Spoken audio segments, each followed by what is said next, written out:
ஒரு ஆண் உங்களை உண்மையிலேயே நேசிக்கிறார் அப்படிங்கிறத கன்ஃபார்ம் பண்ணக்கூடிய ரொம்ப முக்கியமான 6 அறிகுறிகள் தான் நான் இன்னைக்கு இந்த வீடியோவின் மூலமா உங்க எல்லார் கூடவும் ஷேர் பண்ண போறேன். அது மட்டும் இல்லாம இந்த 6 அறிகுறிகளையும் ஒரு ஆண் கிட்ட நீங்க கன்ஃபார்ம் பண்றீங்க அப்படின்னு சொன்னா, நிறைய பேர் பாத்தீங்க அப்படின்னா என்னோட லைஃப் மேரேஜ்க்கு அப்புறம் ஆஃப்டர் ரிலேஷன்ஷிப்ல என்னுடைய லைஃப் வந்து மீனிங்ஃபுல்லா இருக்குமா இருக்காதா அப்படிங்கிற ஒரு சந்தேகத்தோட நிறைய பேர் என்னோட கவுன்சிலிங்க்கு வராங்க.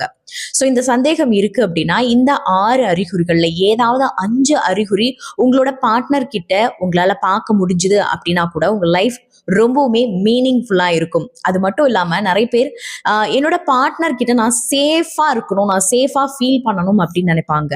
எஸ், நீங்க இந்த 6 அறிகுறிகள்ல ஏதாவது 5 அறிகுறிகள் உங்களுக்கு தென்பட்டால் கூட அந்த பர்சன் கூட நீங்க உங்களோட ஃபியூச்சரை ஷேர் பண்ணிக்கலாம் கண்டிப்பா. அது மட்டும் இல்லாம நீங்க அவங்க கூட சேஃப் ஜோன்ல தான் இருக்க போறீங்க. நிறைய பேருக்கு கமிட்மெண்ட்ஸை பார்த்தா பயம் இருக்கு. அது மட்டும் இல்லாம மேரேஜ் அப்படின்னாலே மிகப்பெரிய பயத்தோட இப்ப நிறைய பேர் வராங்க. ஏன் அப்படின்னா மேரேஜ் லைஃப்ல வந்து ஆஃப்டர் தட் மூமெண்ட்ல என்ன வேணா நடக்கலாம் அப்படிங்கிற ஒரு ஃபியர் இருந்துகிட்டே இருக்கு.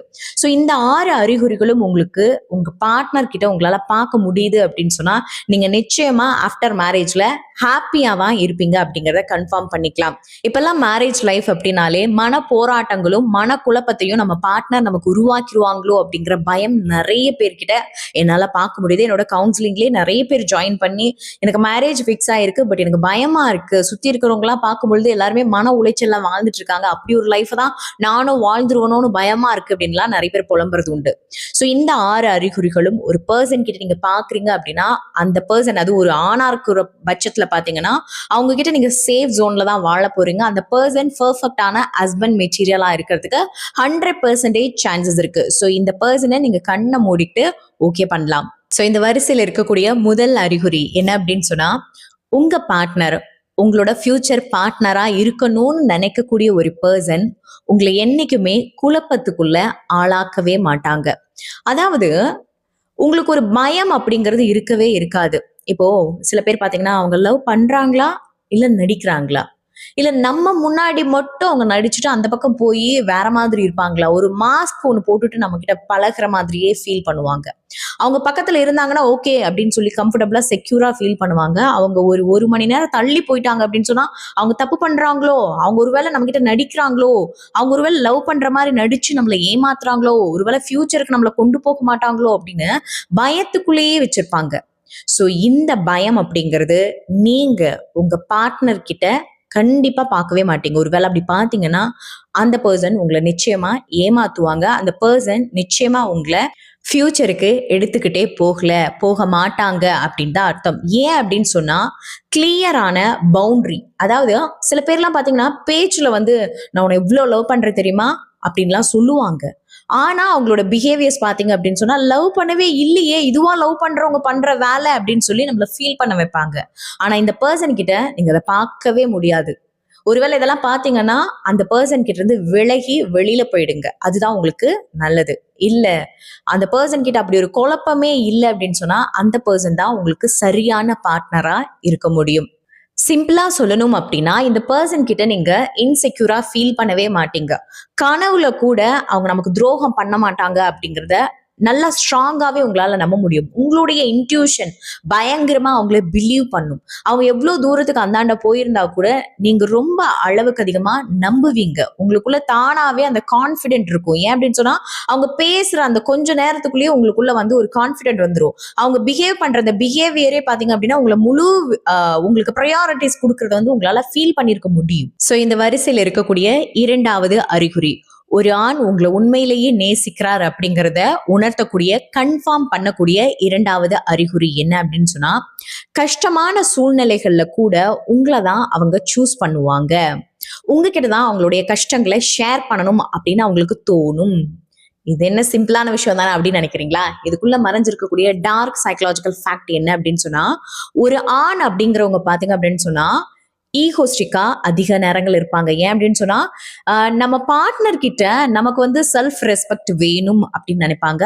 அதே மாதிரி பாத்தீங்க அப்படின்னா நம்ம பார்ட்னர் வந்து நம்மள ஒரு கம்பீரமான ஆளாதான் பார்க்கணும் அப்படின்னு நினைக்கிறது ஒரு நார்மலான விஷயம் தான். அப்படி இருக்கிற பட்சத்துல கூட ஒரு கஷ்டமான சூழ்நிலைகள் வரும்போது உங்ககிட்ட உட்கார்ந்து இப்படி ஒரு பிரச்சனை நடந்துருச்சு தெரியுமா, ஒரு தப்பு நான் பண்ணிட்டேன் தெரியுமா, அந்த தப்புடைய விளைவுகள் இப்படி ஆயிடுச்சு தெரியுமா என் ஆஃபீஸ்ல அப்படிலாம் உங்ககிட்ட ஒருத்தவங்க ஷேர் பண்றாங்க அப்படின்னா, அவங்களுடைய அந்த மேல் ஈகோவை, ஓகேங்களா, அவங்களோட மேல் ஈகோ அப்படிங்கிறது ஒரு பாயிண்ட் இருக்கு, ஓகேங்களா, அதை பத்தி நான் இன்னொரு வீடியோல உங்களுக்கு தரேன், ஓகேங்களா. ஸோ அந்த மேல் ஈகோவை விட்டுட்டு உங்ககிட்ட அவங்களுடைய எமோஷன்ஸை, அவங்களோட வீக்னஸை ஷேர் பண்றாங்க அப்படின்னாலே அவங்க உங்களை ஆழமா நம்ப ஆரம்பிச்சிட்டாங்க அப்படின்னு அர்த்தம். கரெக்டுங்களா? ஸோ நீங்க அவங்களோட ஃபியூச்சர்ல நிச்சயமா மிகப்பெரிய ஒரு பாகமா இருப்பீங்க. கரெக்டுங்களா? ஸோ நிறைய பேர் பாத்தீங்கன்னா வேணும்னே கஷ்டத்தை வந்து சொல்லிட்டு இருக்காங்க, ஆனா வந்து அவங்க லவ் பண்ற மாதிரியே தெரியல அப்படின்னு சொல்லி கன்ஃபியூஸ் பண்ணிப்பீங்க. இதனால பிரிச்சு பாத்தீங்கன்னா தான் உங்களுக்கு புரியும். அவங்க வந்து செல்ஃப் ரெஸ்பெக்ட்லாம் இருக்கிற ஒரு பர்சன் தான். அவங்களுக்கு மேல் ஈகோலாம் இருக்கும். கரெக்டா? எல்லா இடத்துலயும்லாம் பணிஞ்சு போயிட்டு இருக்க மாட்டாங்க. கரெக்டா? ஆனா ஏதோ ஒரு பாயிண்ட்ல உங்ககிட்ட ஷேர் தான் பண்றாங்க. அதனால ஆதாயம்லாம் தேட மாட்டாங்க. நல்லா புரிஞ்சுக்கோங்க. நிறைய பேர் நான் ஒரு பெரிய பிரச்சனையில இருக்கேன், எனக்கு வந்து ஒரு 1,00,000 பணம் கொடு அப்படின்னு கேட்பாங்க. அதையெல்லாம் எடுத்துக்கிட்டு உண்மையிலே லவ் பண்றாங்க அப்படின்னு நினைச்சுக்காதீங்க. ஓகேங்களா? சோ ஒரு மேல் ஈகோங்கிறது பாத்தீங்க அப்படின்னு சொன்னா பயங்கரமா இருக்கும். நிறைய பேர்ட்ட கவனிச்சிருப்பீங்க. அதெல்லாம் விட்டுட்டு உங்ககிட்ட எந்த விதமான எக்ஸ்பெக்டேஷனுமே இல்லாம உங்ககிட்ட வந்து அதை ஷேர் பண்ண ஒரு ஆணால முடியுது அப்படின்னா, அந்த ஆண் உங்களை நல்லாவே உங்களை வந்து ஃபியூச்சர்ல சேஃப் ஜோன்ல வச்சுப்பாங்க. அவங்களுக்கு ஒரு பிரச்சனை அப்படின்னா, அவங்களுக்கு ஒரு மனசு கஷ்டம் அப்படின்னா உங்ககிட்ட தான் வந்து ஷேர் பண்ணுவாங்க. இந்த சூரரை போற்றுல பாத்தீங்க அப்படின்னா சூர்யா சார் வந்து ரொம்ப அழகா அதை வந்து பிஹேவ் பண்ணியிருப்பார் இல்லையா, அந்த மாதிரி வந்து இருக்கும். அதை விட்டுட்டு ஒரு வேலை உங்ககிட்ட வந்து பாத்தீங்கன்னா சிம்பத்தியை கிரியேட் பண்ணி உங்களோட எம்பத்தட்டிக் தாட்ஸையும் எம்பத்தட்டிக் ஃபீலிங்ஸையும் ட்ரிகர் பண்ணி விட்டு அதன் மூலமா ஆதாயத்தை எடுத்துக்கிறாங்க. எந்த விதமான கமிட்மெண்ட்ஸும் கொடுக்க மாட்டாங்க, எந்த விதமான ரெஸ்பெக்டும் கொடுக்க மாட்டாங்க, எந்த விதமான கேரிங், அட்டென்ஷன், ப்ரியாரிட்டிஸ் எதுவுமே கொடுக்க மாட்டாங்க. ஆனா அவங்களுக்கு தேவைன்னா மட்டும் வந்து எனக்கு கஷ்டம் தெரியுமா, என் ஆஃபீஸ்ல எனக்கு லாஸ் ஆயிடுச்சு தெரியுமா, என் பிசினஸ் வந்து பயங்கர ட்ராஜடியா இருக்கு தெரியுமா அப்படின்னு பயங்கரமா உங்ககிட்ட ஷேர் பண்ணி உங்ககிட்ட இருந்து ஆதாயத்தை மட்டும் வாங்கிக்கிட்டு அப்படியே கிளம்பி போயிடுறாங்க அப்படின்னு சொன்னா இது பிக்கஸ்ட் ரெட் பிளாக், இது biggest red alert, red bomb அப்படின்னு கூட சொல்லலாம். ஓகேங்களா? சோ அப்படி ஒரு வேலை ஒருத்தவங்க உங்களை மிஸ்யூஸ் பண்றாங்க அப்படின்னா அது மிஸ்யூஸ் தான். ஓகேங்களா? சோ அதனால அவங்க கிட்ட இருந்து நீங்க சேஃப் ஜோனுக்கு போக வேண்டியது ரொம்ப முக்கியம். இதெல்லாம் இல்லாம ஒரு பர்சன் கிட்ட இருந்தீங்க அப்படின்னா, ஃபீல் பண்றீங்க அப்படின்னா, அவங்க தான் உங்களுக்கு பெஸ்டான பார்ட்னரா இருக்க முடியும். சோ தென் இந்த வரிசையில் இருக்கக்கூடிய ரொம்ப முக்கியமான 3வது அறிகுறி என்ன அப்படின்னு சொன்னா, ஒரு கஷ்டமான சூழ்நிலை, ஓகேங்களா, அந்த சூழ்நிலையில நான் அதை சார்ட் அவுட் பண்ண போயிடுறேன், இல்ல அதை உங்ககிட்ட ஏன் சொல்லணும் அப்படின்னு சொல்லி கிளம்பிடுறது. அப்படி இல்லாம ஒரு கஷ்டமான சூழ்நிலையில கூட உங்ககிட்ட அதை ஷேர் பண்ணி உங்களுக்கு புரிய வச்சுட்டு நான் போயிட்டு அப்புறமா வரவா அப்படின்னு சொல்லி கேட்டுட்டு போறாங்க இல்லையா, அதாவது பெர்மிஷன் கேட்கறது இல்ல. ஐ மீன் நான் ஒரு இக்கட்டான சூழ்நிலையில மாட்டிக்கிட்டேன், அதுல எப்படி நான் வந்து மெசேஜ் பண்ண முடியும், அதுல எப்படி நான் வந்து ஒன்னு வந்து ப்ரையாரிட்டிஸ் பண்ணிட்டு இருக்க முடியும், அப்பெல்லாம் எனக்கு ஞாபகம்லாம் வருமா, நான் பிரச்சனையை பாக்குறதா இல்ல ஒண்ணு சரி பண்றதா, இல்ல உங்ககிட்ட உட்காந்து நான் போயிட்டு வரேன் 2 நாளைக்கு நான் வரமாட்டேன்னு சொல்லிட்டு போறதா அப்படின்னு அந்த மேல் ஈகோலாம் இருக்காது. சும்மா ஏனாதானோன்னு எல்லாம் அவங்கள வைக்க மாட்டாங்க. எனக்கு வந்து கஷ்டமான சூழ்நிலை வந்திருக்கு, நான் அதுக்காக போய் சார்ட் அவுட் பண்ண போறேன் அப்படின்னு சொல்லி உங்ககிட்ட ஒரு எக்ஸ்கியூஸ் கேட்பாங்க. உங்ககிட்ட வந்து ஒரு புரிதலையும் உருவாக்குவாங்க. ஓகேங்களா? அது வரைக்கும் நீ வெயிட் பண்ணிட்டு இருந்து ஹோப் கொடுத்துட்டு போவாங்க. நல்லா யோசிச்சு புரிஞ்சுக்கோங்க. ஓகேங்களா?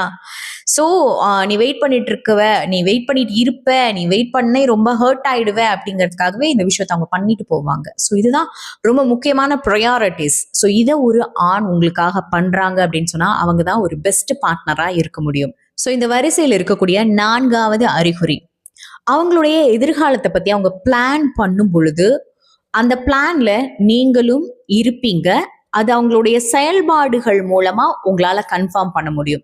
அதாவது இந்த இடத்துல பாத்தீங்க அப்படின்னா நிறைய பேர் வந்து சும்மா நாச்சுக்குள்ளுமே பாத்தீங்கன்னா ஒருத்தவங்களுடைய ஹோப்பை நம்ம வளர்க்கணும் அப்படிங்கிறதுக்காகவே என் ஃபியூச்சர்ல உனக்கும் நான் சேர்த்து வீடு கட்டுவேன் அப்படின்னு சொல்லுவாங்க. ஆனா செய்ய மாட்டாங்க.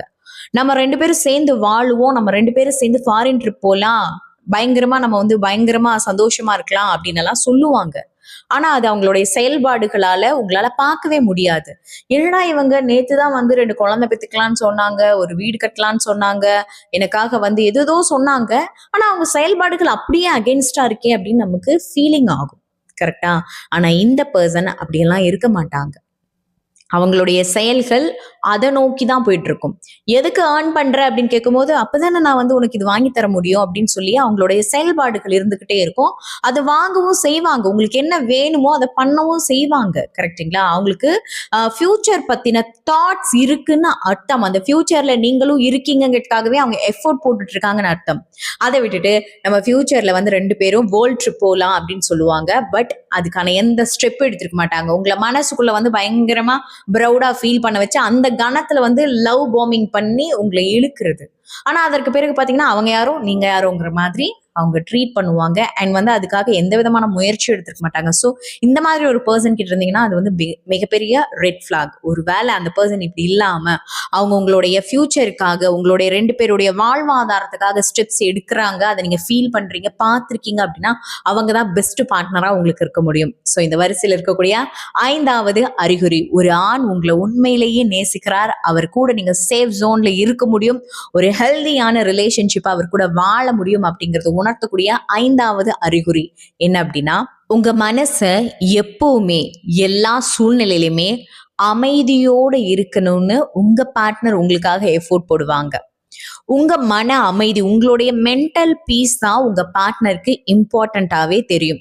என்னைக்குமே உங்களை கில்ட்டாவும் ஷேமாவும் ஃபீல் பண்ண வைக்கவே மாட்டாங்க.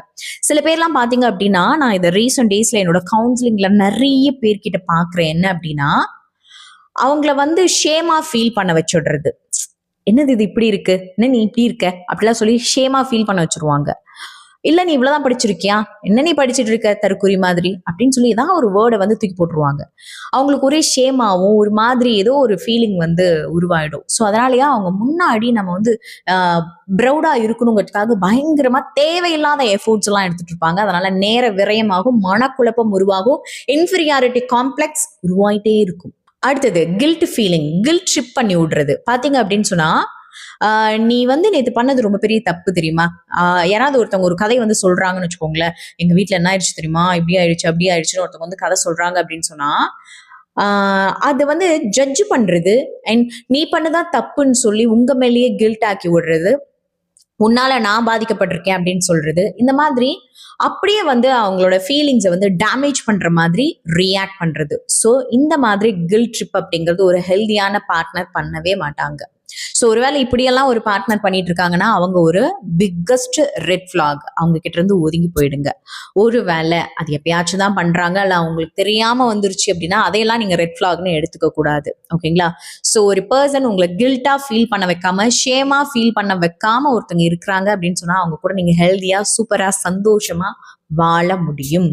சோ இந்த வரிசையில் இருக்கக்கூடிய 6வது அறிகுறி என்ன அப்படின்னா, சோ இந்த 6வது அறிகுறி என்னங்கிறத பாக்குறதுக்கு முன்னாடி நான் நிறைய பேருக்கு ரிலேஷன்ஷிப் ரிலேட்டடான கவுன்சிலிங் எல்லாம் ப்ரொவைட் பண்ணிட்டு இருக்கேன். ஏன் என்னுடைய ரிலேஷன்ஷிப் இவ்வளோ டாக்ஸிக்கா இருக்கு, அதை ஹெல்தியா மாத்த முடியுமா, ரெட் ஃபிளாக கிரீன் ஃபிளாகா மாத்த முடியுமா, என்னோட பார்ட்னர் ரொம்ப காம்ப்ளிகேட்டடா நடந்துக்கிறாங்க, அவங்களை என்னால புரிஞ்சுக்கவே முடியல, அவங்களை எப்படி புரிஞ்சுக்கிறது அப்படிங்கிற மாதிரியான நிறைய சைக்கலாஜிக்கல் ரிலேட்டடான, அதுவும் ரிலேஷன்ஷிப் ரிலேட்டடான கவுன்சிலிங் எல்லாம் ப்ரொவைட் பண்ணிட்டு இருக்கேன். அது மட்டும் இல்லாம mental health healing, hypnotherapy healing, பழசெல்லாம் மறந்துட்டு நான் புதுசா என்னோட வாழ்க்கையை வாழணும்னு நினைக்கிறேன். பட் பழசெல்லாம் ஞாபகம் வந்து நான் ரொம்பவுமே டிஸ்டர்ப் ஆகுறேன், என்னால தூங்க முடியல, ராத்திரியில பயங்கரமா கஷ்டப்பட்டுட்டு இருக்கேன், நைட் ஃபுல்லா கனவுகளா வந்துகிட்டே இருக்கு, கனவை பார்த்து எழுந்திரிச்சு உட்காந்து நான் அதனாலேயே இன்னும் தூக்கத்தை தொலைக்கிறேன், அதுக்கப்புறம் பகல்ல தூக்கம் வருது, என்னால தூங்கவும் முடியல. ஸோ இந்த மாதிரியான இஷ்யூஸ்ல இருக்கு, எனக்கு மென்டல் ஹெல்த் ஹீலிங் வேணும், ஹிப்னோதெரப்பி ஹீலிங் வேணும் அப்படின்னு உங்களுக்கு தோணுது, உங்களுக்கு தேவைப்படுது அப்படின்னு சொன்னா கீழே டிஸ்பிளே ஆயிட்டு இருக்கக்கூடிய நம்மளுடைய வாட்ஸ்அப் கான்டாக்ட் நம்பருக்கு மெசேஜ் பண்ணுங்க. நான் நிறைய பேருக்கு லா ஆஃப் அட்ராக்ஷன் ரிலேட்டடான கிளாஸஸும் கொடுத்துட்டு இருக்கேன். ரிலேஷன்ஷிப் எப்படி அட்ராக்ட் பண்றது, மேனிஃபெஸ்டேஷன் பண்றது அப்படிங்கிற மாதிரியான கிளாஸஸும் கொடுத்துட்டு இருக்கேன். ஒருவேளை உங்களுக்கு தேவைப்படுதுன்னா வாட்ஸ்அப்ல மெசேஜ் பண்ணுங்க. அது மட்டும் இல்லாம நான் 2 புத்தகங்கள் எழுதியிருக்கேன். ஒன்னு பேராற்றலின் பிறப்பிடம், மற்றொன்று உறக்கத்தின் உளவியல். இந்த 2 புத்தகங்களையும் நீங்க வாங்கி படிக்கணும் அப்படின்னு நினைக்கிறீங்கன்னா புத்தகம் பிளிப்கார்ட், அமேசான், நோஷன் ப்ளஸ் அப்படிங்கிற 3 தளங்கள்ல அவைலபிள் இருக்கு. புத்தகத்தை விருப்பம் இருக்கு அப்படின்னா வாங்கி படிச்சுட்டு உங்களுடைய கமெண்ட்ஸ் என்கிட்ட ஷேர் பண்ணுங்க. Okay fine. 6வது அறிகுறியை பார்க்கலாம். இதுதான் ரொம்ப ரொம்ப ரொம்ப முக்கியமான அறிகுறி. என்ன அப்படின்னு சொன்னா, நம்மள நிறைய பேர் ரிலேஷன்ஷிப்ல இருக்கோம் அப்படின்னு ஒரு பேருக்கு தான் இருப்போம், பட் லோன்லியா ஃபீல் பண்ணுவோம். அந்த லோன்லினஸ் ஒரு பர்சன் நமக்கு உருவாக்குறாங்க, அது ஆணா இருக்கட்டும் பெண்ணா இருக்கட்டும். நான் லோன்லியா தான் இருக்கிறேன், எனக்கு பேசுறதுக்கு யாருமே இல்லை, என் ஃபீலிங்ஸை ஷேர் பண்றதுக்கு யாருமே இல்லைன்னு ஒரு பர்சன் ஃபீல் பண்றாங்க அப்படின்னா அந்த ரிலேஷன்ஷிப் இல்லாமலேயே இருக்கலாம். ஸோ ஒரு பர்சன் உங்களை உண்மையிலேயே நேசிக்கிறாங்க அப்படின்னா அவங்க உங்களை லோன்லியா ஃபீல் பண்ண வைக்க மாட்டாங்க. அதுக்காக 24 மணி நேரமும் உங்க கூட டைம் ஸ்பெண்ட் பண்ணணும்னு அவசியம் இல்லை. அவங்களுக்கு வேலை இருக்குதான், இருக்கட்டும். அவங்க வேலைக்கு தான் போறாங்க, அவங்க ஒன்றும் சும்மாலாம் இல்லை. ஆனா உங்க கூட உட்கார்ந்து பேசக்கூடிய அந்த 5 நிமிஷத்தை பயங்கரமா வேல்யூ பண்ணுவாங்க. அந்த 5 நிமிஷத்துல ஒரு நாள் முழுக்க உங்க கூட எவ்வளவு நேரம் டைம் ஸ்பெண்ட் பண்ண முடியுமோ அந்த ஃபீலிங் அந்த 5 நிமிஷத்துல உங்களுக்கு கொடுத்துட்டு போயிருவாங்க.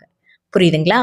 சோ ஒரு பர்சன் அந்த 5 நிமிஷம் டைம் ஸ்பெண்ட் பண்ணா கூட எனக்கு 1 மணி நேரம் ஸ்பெண்ட் பண்ண மாதிரி இருக்கு, ஒரு நாள் ஃபுல்லா அவங்க கூட வாழ்ந்த மாதிரி இருக்கு அப்படின்னு நீங்க ஃபீல் பண்றீங்கன்னா அந்த பர்சன் கரெக்டான பர்சன் மேரேஜ் லைஃபுக்கு. ஒருவேளை அப்படி இல்லாம அந்த பர்சன் கூட நான் பேசும் பொழுதும் அந்த பர்சன் வருவாங்களான்னு நான் ஏங்கும் பொழுதும் எனக்கு பயங்கரமா மன அளவுல நான் லோன்லியா ஃபீல் பண்ணிட்டு இருக்கேன்னு நீங்க நினைக்கிறீங்கன்னா அந்த பர்சன் ஒரு ரெட் ஃபிளாக்.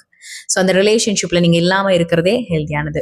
ஸோ இந்த 6 அறிகுறிகளும் உங்க எல்லாருக்கும் யூஸ்ஃபுல்லா இருந்திருக்கும், உங்க எல்லாருக்கும் புரிஞ்சிருக்கும் அப்படின்னு நான் நினைக்கிறேன்.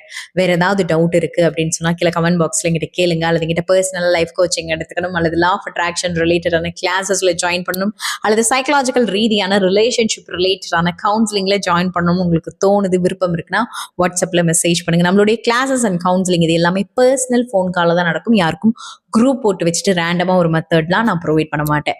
ஓகே ஃபைன், அடுத்த வீடியோல பார்க்கலாம். தேங்க்யூ.